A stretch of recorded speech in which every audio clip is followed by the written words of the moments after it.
E timpul să te ridici și să slujești pe Domnul. Dumnezeu vrea să fii slujitor.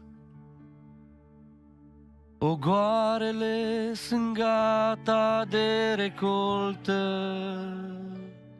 dar lucrătorii sunt așa puțini.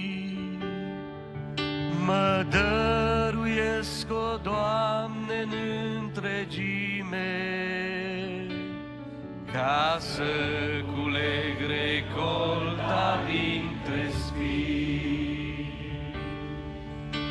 Sunt aici, la dispoziția ta.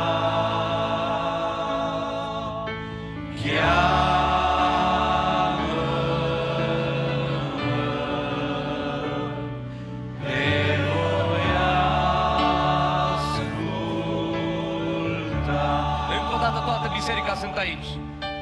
Sunt aici, la dispoziția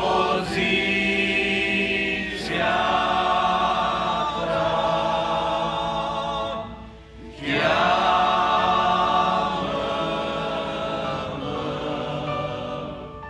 te voi asculta.